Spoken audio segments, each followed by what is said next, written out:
આ તરફ સુરતમાંથી પણ ડ્રગ્સ ઝડપાયું હોવાની જાણકારી પ્રાપ્ત થઈ છે। સુરતમાં બે અલગ અલગ સ્થળેથી ડીસીબીએ ડ્રગ્સ ઝડપ્યું। રાંદેર રોડ પર ડ્રગ્સ સાથે 3 આરોપીઓની કરાઈ ધરપકડ। આરોપીઓ પાસેથી 58.820 ગ્રામ એમડી ડ્રગ્સનો જથ્થો જપ્ત કરવામાં આવ્યો। ત્રણેય આરોપી ડ્રગ્સ વેચે તે પહેલા જ 5.38 લાખની કિંમતનું ડ્રગ્સ જપ્ત કરવામાં આવ્યું। ડ્રગ્સનો જથ્થો આપનાર સોહાન ખાનને પણ પોલીસે દબોચ્યો છે।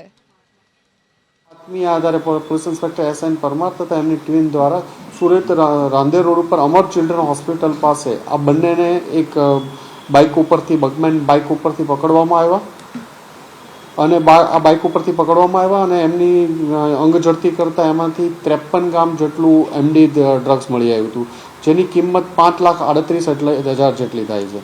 આ લોકોની પૂછપરછ દરમિયાન એક બીજું નામ સામેથી આવ્યું કે આ મુદ્દામાલ ક્યાંથી લાવ્યો હતો, તો એણે સોહન હજીઉલ્લાહ ખાન રાંદેરનો રહેવાસી છે એનું નામ આપ્યું હતું। ક્રાઇમ બ્રાન્ચની બીજી ટીમ દ્વારા એના ઘરે વહેલી સવારે ફરીથી રેડ કરતા એની પાસેથી પણ એના ઘરેથી આપણને બીજું 27-23 ગ્રામ જેટલો મુદ્દામાલ બીજો પણ મળી આવ્યો એમડી ડ્રગ્સનો અને પ્રતિબંધિત પ્રતિબંધિત ન કહી શકાય પણ મેગ્નેશિયમ સલ્ફેટ જેવું એક